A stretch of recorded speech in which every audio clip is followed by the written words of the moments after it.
నమస్తే, వార్తలకి స్వాగతం. వివరాల్లోకి వెళితే, ఆర్థిక సంస్కరణల తర్వాత దేశ ప్రగతికి మాజీ ప్రధాని వాజ్పేయి తీవ్రంగా కృషి చేశారని ఏపీ సీఎం చంద్రబాబు అన్నారు. ఆయన చూపిన మార్గం సుపరిపాలన అని కొనియాడారు. వాజ్పేయి జయంతి సందర్భంగా అమరావతిలోని వెంకటపాలెంలో ఆయన విగ్రహాన్ని కేంద్ర మంత్రి శివరాజ్ సింగ్ చౌహాన్ తో కలిసి చంద్రబాబు ఆవిష్కరించారు. అనంతరం నిర్వహించిన సుపరిపాలన సభలో సీఎం మాట్లాడారు. యుగ పురుషుడు పుట్టిన రోజు శత జయంతి ఉత్సవాలు జరుపుకుంటున్నాం. అది కూడా ఎక్కడ జరుపుకుంటున్నామంటే దేవతల రాజధాని అమరావతి అయితే ప్రజా రాజధాని ఈ అమరావతిలో జరుపుకుంటున్నాం. చాలా సంతోషపడుతున్నాను. నాకెప్పుడు ఒకే కోరిక, దేవతల రాజధాని ఏ విధంగా ఉందో మనం ఊహించుకుంటున్నాం.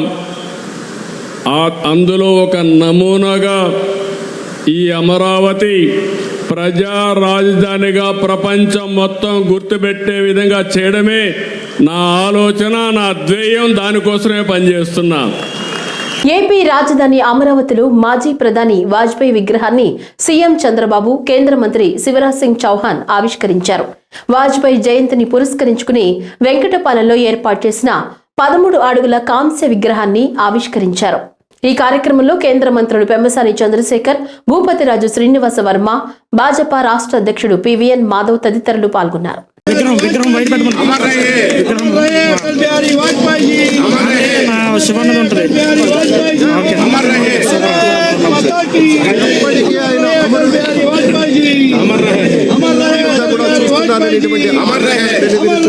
గౌరవనీయ మంత్రి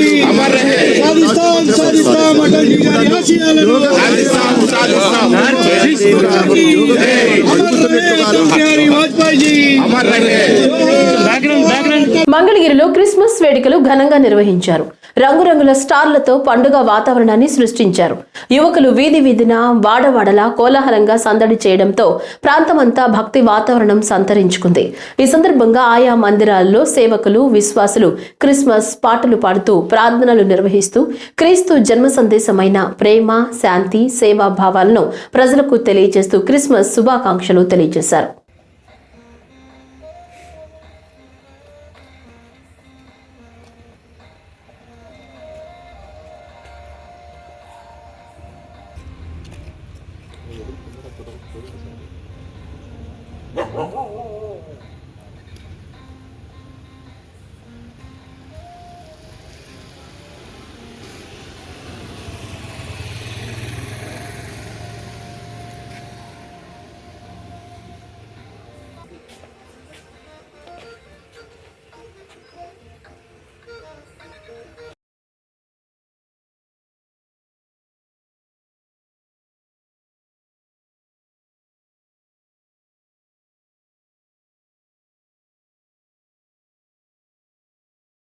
బాపట్ల నడిబొడ్డున 120 సంవత్సరాల ఘన చరిత్ర కలిగిన సెంటనరీ బాప్టిస్ట్ చర్చ్ ప్రాంగణంలో ఈరోజు క్రిస్మస్ వేడుకలను ఘనంగా నిర్వహించారు. ఈ సందర్భంగా యేసుక్రీస్తు జననం మానవాళికి ప్రేమ, క్షమ, ఐక్యత సందేశాన్ని అందించిందన్నారు. ఈ సందర్భంలో చర్చ్ రెవరెండ్ గౌరవనీయులు పవిత్ర కుమార్ బాపట్ల ప్రజలకు క్రిస్మస్ శుభాకాంక్షలు తెలియజేశారు. క్రీస్తునందు ప్రియమైనటువంటి వాళ్ళరా, మొట్టమొదటిగా జీటీవీ ప్రేక్షకులకు క్రిస్మస్ మరియు నూతన సంవత్సర శుభాలను సెంటనరీ బ్యాప్టిస్ట్ జీవన సంఘము బాపట్ల నుంచి మీ అందరికి కూడా మరి ఈ క్రిస్మస్ శుభాలను తెలియజేస్తూ ఉన్నాను. అదేవిధంగా ఈ బాపట్ల పట్టణంలో ఉన్నటువంటి వారికి, ఇది తిలకించేటువంటి వారందరికీ కూడా ఈ సంఘము, ఈ యొక్క పట్టణంలో మరి చరిత్ర కలిగినటువంటి సంఘము, 120 సంవత్సరాలు చరిత్ర కలిగినటువంటి సంఘము నానాటికి కూడా అభివృద్ధి చెందుతూ అనేకులకు మరి ఆశీర్వాదకరంగా మార్గదర్శకంగా ఉంటూ ముందుకు కొనసాగుతూ ఉన్నది. అంత మాత్రమే కాదు, ఈ క్రిస్మస్ పర్వదినాన అనేకులు వచ్చి ఈ బాపట్ల పట్టణమే కాదు మరి చుట్టుపక్కల ఉన్నటువంటి ప్రాంతాల్లో ఉన్నటువంటి గ్రామాల్లో ఉన్నటువంటి వారు కూడా వచ్చి మరి వారు దేవుని వాక్యం వినటం, ఆ రోజున సెలబ్రేషన్స్లో అనేక మంది పాల్గొని దేవుని యొక్క మేళ్లను పొందుతూ ఉంటారు. కాబట్టి మీ అందరికి కూడా మరి క్రిస్మస్ శుభాలను తెలియజేస్తున్నారు. యువత చదువుతో పాటు క్రీడల్లో విశేషంగా రాణిస్తూ ప్రతి ఒక్కరూ కూడా క్రీడా స్ఫూర్తితో మెలగాలని సూచించారు మంత్రి రాంప్రసాద్ రెడ్డి సోదరులు డాక్టర్ మండిపల్లి లక్ష్మీప్రసాద్ రెడ్డి. రాయచోటి పట్టణం జూనియర్ కళాశాల హెలీప్యాడ్ మైదానం నందు ఆర్పీఎల్ క్రికెట్ టోర్నమెంట్ను టీడీపీ నేత Madithati Srinivasulu Reddy, AP IIC director Konda Bhaskar రెడ్డిలతో కలిసి డాక్టర్ మండిపల్లి లక్ష్మీప్రసాద్ రెడ్డి ప్రారంభించారు. ఈ సందర్భంగా టోర్నమెంట్ నిర్వహణ ఏర్పాట్ల గురించి ఆర్గనైజర్లను అడిగి తెలుసుకున్నారు. ఎటువంటి ఇబ్బందులు లేకుండా టోర్నమెంట్ సజావుగా సాగే విధంగా చర్యలు తీసుకోవాలని వారికి సూచించారు. అనంతరం క్రీడాకారులను ఆత్మీయంగా పలకరించి యువతతో కలిసి సరదాగా క్రికెట్ కూడా ఆయన ఆడారు. ఈ సందర్భంగా కూటమి ప్రభుత్వం క్రీడలకు పెద్దపీట వేస్తుందన్నారు. క్రీడలు మానసిక ఒత్తిడికి, ఉపశమనానికి ఎంతగానో దోహదపడతాయని తెలిపారు. యువత చెడలవాట్లకు బానిసగా మారకుండా మంచి భవిష్యత్తుపై దృష్టి పెట్టాలన్నారు. మంత్రి రాంప్రసాద్ రెడ్డి ఆధ్వర్యంలో త్వరలోనే ఇండోర్ స్టేడియం నిర్మాణం చేపట్టబోతున్నట్లు వారు తెలియజేశారు.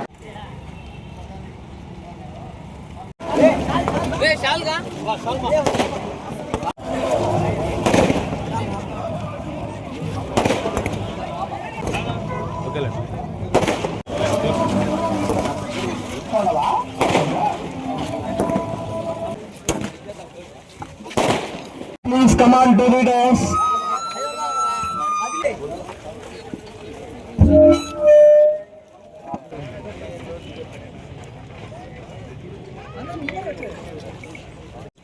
ప్లే ఆఫ్ అంటే ఓడిపోతాను వెళ్ళిపోవాలా, రోజుకి 2 మ్యాచ్లు.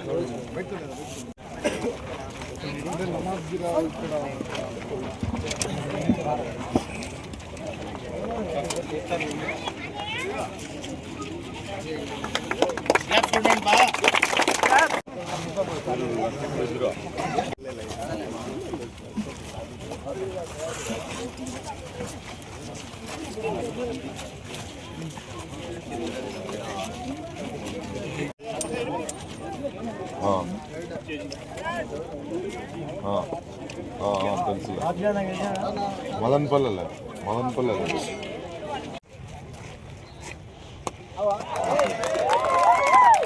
కాకినాడ భానుగుడి జంక్షన్లో గల సన్ రైజ్ హాస్పిటల్లో అధినేత జంపన సుబ్బరాజు ఆదేశాల మేరకు ప్రముఖ ఎముకల వైద్య నిపుణులు మరియు జనసేన పార్టీ సీనియర్ నాయకులు డాక్టర్ బోండా సూర్యారావు ఆధ్వర్యంలో ఘనంగా క్రిస్మస్ వేడుకలు నిర్వహించారు. వేడుకల్లో భాగంగా ముందుగా కేక్ కట్ చేశారు. అనంతరం హాస్పిటల్ వైద్యులకు, సిబ్బందికి నూతన వస్త్రాలు, క్రిస్మస్ బహుమతులు అందజేశారు. ఉత్తమ సేవలందించిన సిబ్బందికి అభినందన పత్రాలు అందజేశారు. ఈ సందర్భంగా డాక్టర్ బోండా సూర్యారావు మాట్లాడుతూ సర్వలోకానికి ప్రేమ, దయ, కరుణలను చాటి చెప్పిన సర్వలోక రక్షకుడు ప్రభువైన యేసుక్రీస్తు అని, అనేక కష్ట నష్టములను కోర్చిన యేసుక్రీస్తు రోగులను స్వయంగా స్వస్థపరచడం ద్వారా సాటి వారికి సహాయపడాలనే తత్వాన్ని తెలియజేస్తూ తన మహిమను చాటుకున్నారన్నారు. యేసు ప్రభువు చూపిన బాటలో నడుస్తూ వైద్యులంతా రోగులను స్వస్థపరచాలని పిలుపునిచ్చారు. క్రిస్మస్ మనం స్వామి గారు ఇందాకనే మీకు తెలియపరిచారు. క్రిస్మస్ అంటే ఏంటి, క్రీస్తు అంటే ఏంటి, క్రిస్మస్ అంటే ఏంటి, క్రీస్తును ఆరాధించడమే క్రిస్మస్. ఇది యేసు ప్రభు యొక్క గొప్పదనాన్ని మనం తెలుసుకోవడానికే ప్రతి సంవత్సరం ఆయన జన్మదినాన మనం క్రిస్మస్ వేడుకలు జరుపుకుంటాం. ఆయన ప్రపంచానికి ఏం పంచారు, ఆయన ప్రేమ, దయ, కరుణ, శాంతి, వినయం ఇటువంటివన్నీ కూడా ఆయన ప్రపంచానికి నేర్పి వెళ్ళారు. డిసెంబర్ 25వ తేదీన మన దేశ మాజీ ప్రధాని, బహుముఖ ప్రజ్ఞాశాలి, రాజకీయ దురంధరుడు అయినటువంటి అటల్ బిహారీ వాజ్పేయి జయంతి సందర్భంగా స్థానిక బీజేపీ నేతలు ప్రభుత్వ ఆసుపత్రుల్లో వైద్య చికిత్స కోసం వచ్చిన వారికి పండ్లు పంచడం జరిగింది. ఈ సందర్భంగా బీజేపీ జిల్లా మాజీ ఉపాధ్యక్షురాలు సుష్మా మాట్లాడుతూ వాజ్పేయి దేశ ప్రధానమంత్రిగా పనిచేసే సమయంలో ఎక్కడా అవినీతికి తావు లేకుండా గొప్ప రాజనీతిజ్ఞుడిగా, అజాత శత్రువుగా పేరు పొందారన్నారు. వాజ్పేయి హయాంలోనే మన భారతదేశం విజయవంతంగా పోఖ్రాన్ 2 అణు పరీక్షలు నిర్వహించి అమెరికా వంటి దేశాలకు ఎదురు నిలబడ్డారు. అలాగే కార్గిల్ యుద్ధంలో భారత్ పాకిస్తాన్ దేశంపై ఘన విజయం సాధించడం, బంగారు చతుర్భుజి దేశవ్యాప్తంగా 4 ప్రధాన నగరాలను కలిపే రహదారుల అభివృద్ధికి శ్రీకారం చుట్టడం, సర్వశిక్షా అభియాన్, దేశంలో ప్రాథమిక విద్యను మెరుగుపరిచే లాంటి పథకాలను ప్రవేశపెట్టారన్నారు. నమస్కారం అందరికీ. ఈరోజు గౌరవనీయులైన అటల్ బిహారీ వాజ్పేయి గారి శత జయంతి సందర్భంగా మన వేంపల్లి మండలంలోని గవర్నమెంట్ హాస్పిటల్లో రోగులకు బ్రెడ్లు, పండ్లు పంచడం జరిగింది. అటల్ బిహారీ వాజ్పేయి గారు బీజేపీలో ప్రధానమంత్రిగా ఎన్నో సేవలు చేశారు. ఆయనని అనుసరిస్తూ మేమంతా ముందుకు సాగాలని కోరుకుంటూ భారత్ మాతాకి మాజీ సీఎం వైఎస్ జగన్మోహన్ రెడ్డి 3వ రోజు కడప జిల్లా పర్యటన కొనసాగుతుంది. క్రిస్మస్ పండుగ సందర్భంగా పులివెందులలోని సిఎస్ఐ చర్చిలో మాజీ సీఎం జగన్మోహన్ రెడ్డి ప్రత్యేక ప్రార్థనలు పాల్గొన్నారు.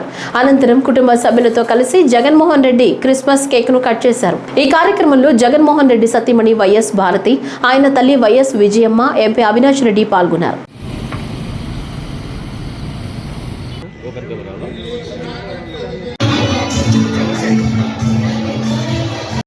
శ్రీ వైఎస్ అవినాష్ రెడ్డి సార్ గారికి కూడా సాగిలపడి ఆయనను పూజించి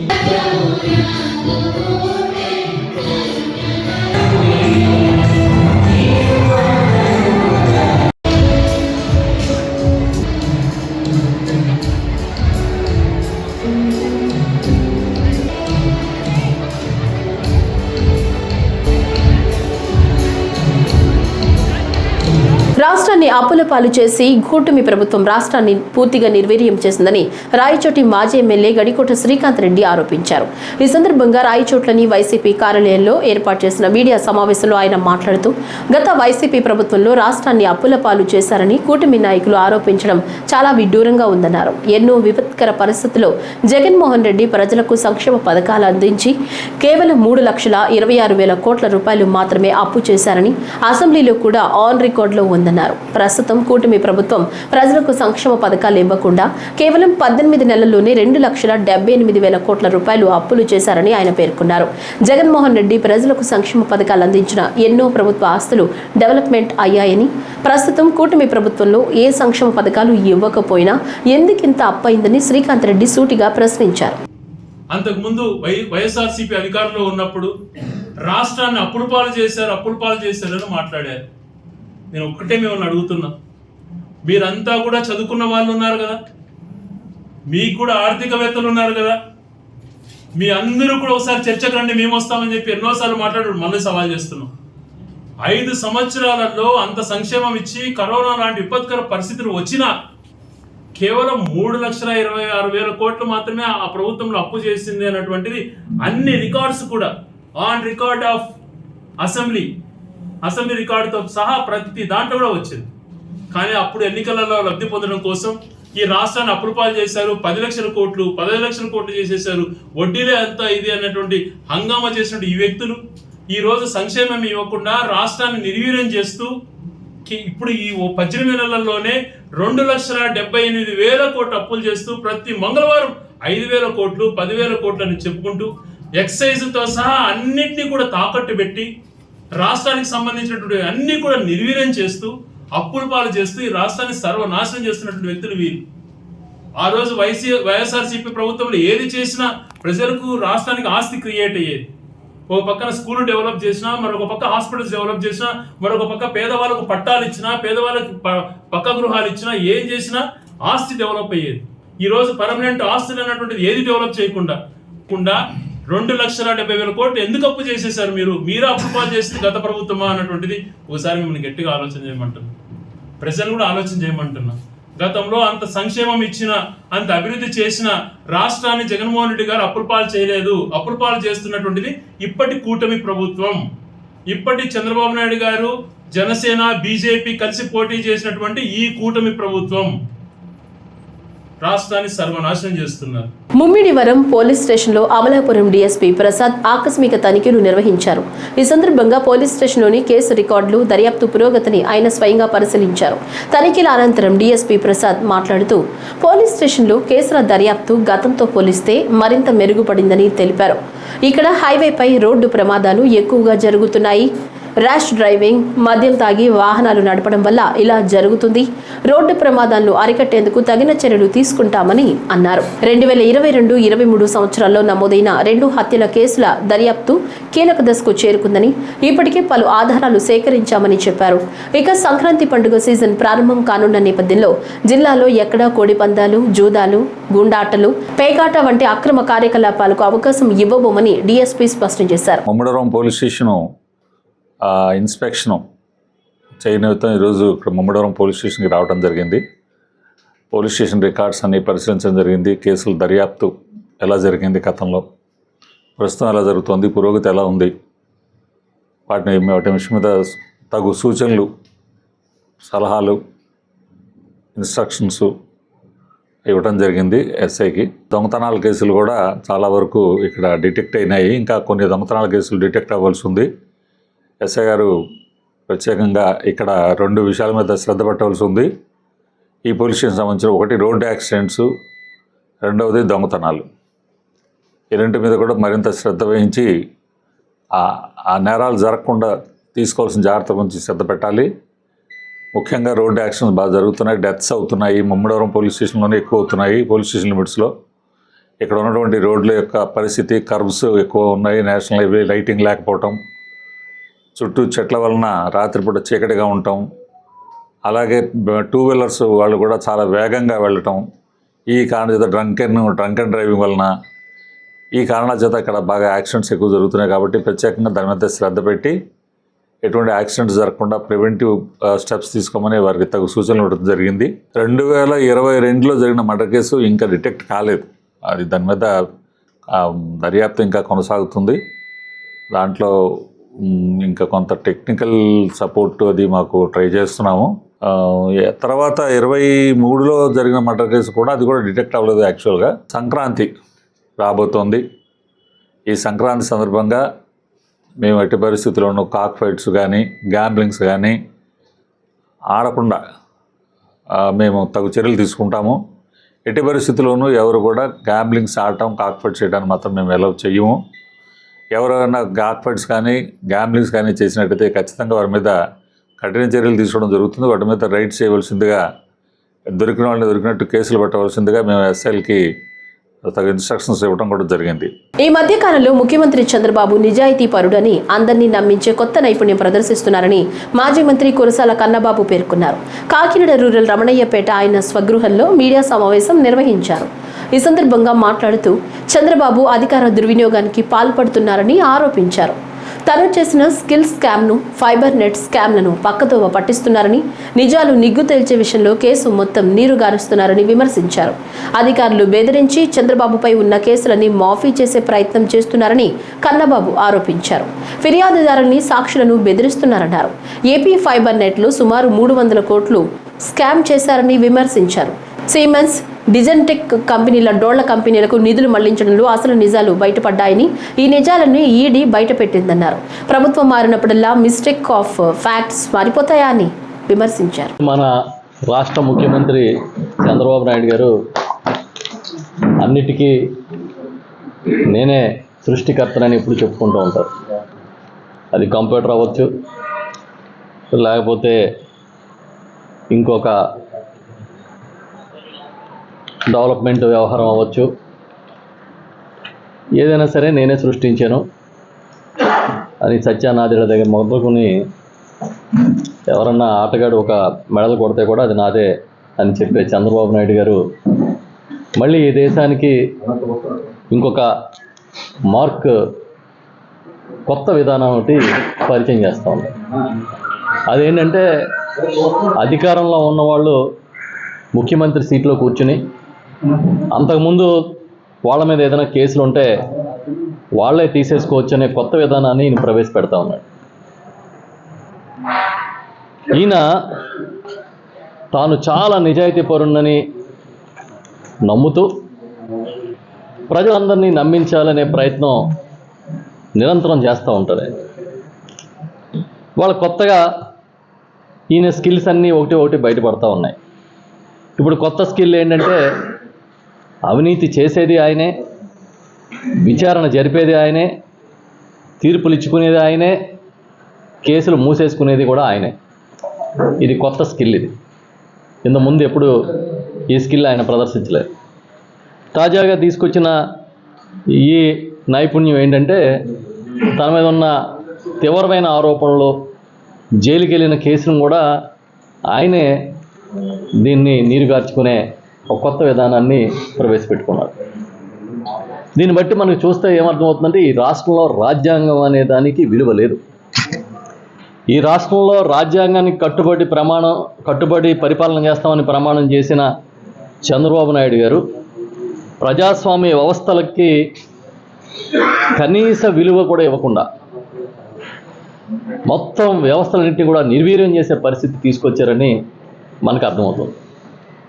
మీకు తెలుసు, గతంలో 2014-19 మధ్య ఈ రాష్ట్రంలో ఒక పెద్ద స్కామ్ జరిగింది. దాన్నే స్కిల్ స్కామ్ అంటారు. అంటే ఈ నిరుద్యోగులకి, విద్యార్థులకి నైపుణ్యాన్ని నేర్పిస్తామని చెప్పి 100 కోట్ల రూపాయలు ఎత్తేశారు. ఇది బయటపడి దీంట్లో ఆధారాలతో సహా సిట్టు తేల్చి సిఐడి కూడా దాని మీద కేసు నమోదు చేసి జిఎస్టీ ఈడీ కేసు నమోదు చేసి అరెస్టులు చేసి అదే కేసులో చంద్రబాబు నాయుడు గారు అరెస్ట్ అయితే ఇప్పుడు ఆ కేసుని ఆయనే తీసేసుకునే కార్యక్రమాన్ని చేస్తా ఉన్నారు. యేసుక్రీస్తు చెప్పిన ప్రేమ, దయా గుణాలను ప్రతి ఒక్కరూ అలవర్చుకోవాలని ఒంగోలు ఎంపీ మాగుంట శ్రీనివాసరెడ్డి ఆకాంక్షించారు. స్థానిక ఎంపీ మాగుంట శ్రీనివాసులు రెడ్డి నివాసంలో క్రిస్మస్ వేడుకలను ఘనంగా నిర్వహించారు. క్రిస్మస్ కేకును కట్ చేసి మాగుంట అభిమానులకు, నేతలకు పంచారు. క్రిస్మస్ సందర్భంగా పలువురు నాయకులు కలిసి వారి సమస్యలతో కూడిన వినతి పత్రాలను మాగుంటకు అందజేశారు. ప్రజల సమస్యలు పరిష్కరించేలా చర్యలు తీసుకోవాలని నేతలు కోరారు. ఈ కార్యక్రమంలో పలువురు నాయకులు పాల్గొన్నారు. అల్లుడు ఉండేవాడు అంజన్ భట్టాచార్య ఆయన చాలా తెలుసుగా మనిషి కదా స్టేచర్ అనేది ఇప్పటికి కూడా పట్టించడంలో బాధ్యతలను ఆయన ఒక ఓటుతో ఓటించినప్పుడు నా ఓటు కూడా ఆయన ఓటించేదాన్ని.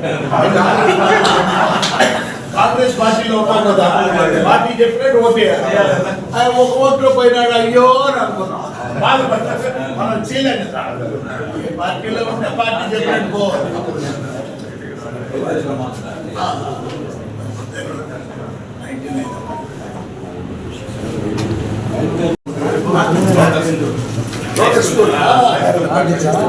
ఫోన్ నెంబర్ వేసి ఫోన్ నెంబర్ వేసి పిల్లలందరూ కూడా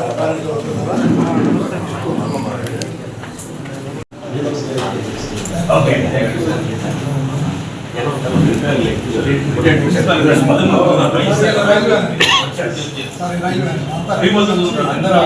మాజీ ప్రధాని భారతరత్న అటల్ బిహారీ వాజ్పేయి జన్మదిన వేడుకలను చిత్తూరులోని గాంధీ విగ్రహం వద్ద ఘనంగా నిర్వహించారు.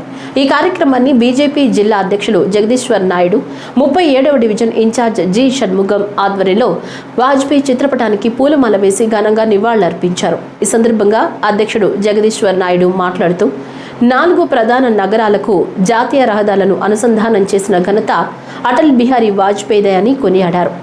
అణుబాంబు పరీక్ష సైతం పరీక్ష నిర్వహించి ప్రపంచ దేశాలకు హెచ్చరికను జారీ చేసిన ధైర్యశాలి అని ఆయన కొనియాడారు. అనంతరం కేక్ కట్ చేసి పలు సేవా కార్యక్రమాలు నిర్వహించారు. అందులో భాగంగా పట్టణ నిరాశ్రయులు, పేదలకు రగ్గులను పంపిణీ చేశారు. ఈ కార్యక్రమంలో పార్టీ నాయకులు, కార్యకర్తలు పాల్గొన్నారు. శ్రీ అటల్ బిహారీ వాజ్పేయి గారి శతదిన ఉత్సవాల ముగింపు సందర్భంగా వారి జన్మదినోత్సవాన్ని భారతీయ జనతా పార్టీ సెంట్రల్ మండల అధ్యక్షుడు షణ్ముగం గారి ఆధ్వర్యంలో ఘనంగా నిర్వహించడం జరుగుతున్నది. ఈ సందర్భంగా సేవా కార్యక్రమాల ద్వారా పేదలకు దుప్పట్లు పంపించే కార్యక్రమాన్ని కూడా ఈరోజు చేపడుతున్నాం. అదేవిధంగా ఇంతకు మునిపే ఏదైతే రాష్ట్ర పార్టీ పిలుపునిచ్చిందో ఆ పిలుపు మేరకు ప్రతి జిల్లా కేంద్రంలో వాజ్పేయి గారి విగ్రహాన్ని ఏర్పాటు చేయాలనే ఉద్దేశంతో గంగినేని చెరువు కట్ట దగ్గర ఇందాకే భూమి పూజ చేసి రావడం జరిగింది. త్వరలోనే జనవరి మొదటి వారంలో విగ్రహ ప్రతిష్టాపన కార్యక్రమాన్ని కూడా 3 పార్టీల కూటమి నేతలను పిలిచి భారీ స్థాయిలో ఆ మహా నాయకుడి విగ్రహాన్ని కూడా మనం ఆవిష్కరించుకోవడం జరిగింది. మొట్టమొదటిసారిగా శ్రీ వాజ్పేయి గారు పార్లమెంట్ లో అడుగుపెట్టి పార్లమెంటు ఎంపీగా ప్రసంగించే సమయంలో ఆనాటి ప్రధాని నెహ్రూ గారే ఒకనాటికి భారతదేశ ప్రధానిగా నువ్వు ఖచ్చితంగా ఈ దేశాన్ని పరిపాలిస్తావని చెప్పి ఆనాడే వారు గుర్తించి చెప్పడం జరిగింది. అదేవిధంగా శ్రీ అటల్ బిహారీ వాజ్పేయి గారు 96లో కావచ్చు, 98, 99లో 3 పర్యాయాలు ఈ దేశానికి ప్రధానమంత్రిగా ఉంటూ ఈ దేశ అభివృద్ధి ముఖ చిత్రాన్నే మార్చిన నేత శ్రీ అటల్ బిహారీ వాజ్పేయి గారు. ఒకప్పుడు భారతదేశంలో రోడ్లు అంటే మనకు తెలుసు, రైల్వే లైన్లు అంటే ఏ విధంగా ఉన్నాయో తెలుసు. అలాంటి స్థితిలో శ్రీ వాజ్పేయి గారు పార్లమెంట్ లో ఏదైతే స్వర్ణ చతుర్భుజి 4 మహానగరాలను Delhi to Chennai, Chennai to Calcutta, Calcutta to Delhi, Delhi to Mumbai 4 మహానగరాలు కలుపుతూ స్వర్ణభుజి 4 లైన్ల రహదారి ప్రాజెక్టులు ప్రకటించినప్పుడు పార్లమెంట్ లో అందరూ నవ్వారు. సహజంగా వాజ్పేయి గారికి కవిత్వం అంటే చాలా మక్కువ. వాజ్పేయి గారు రాత్రి ఏదో కలగన్నట్టుగా ఉంది, భారతదేశంలో ఇది సాధ్యమేనా అని. కానీ వారి పదవీ కాలంలోనే కేవలం 2 ఏళ్ల వ్యవధిలోనే ఆ ప్రాజెక్టు చేసి దేశంలో రవాణా రంగ చరిత్రను పారిశ్రామిక అభివృద్ధికి ఆద్యుడు, ఈ దేశ ముఖ చిత్రాన్ని అభివృద్ధి పదంలో మార్చిన అభివృద్ధి ప్రదాత శ్రీ అటల్ బిహారీ వాజ్పేయి గారు. ఈ వార్తలు ఇంతటితో సమాప్తం. నమస్కారం.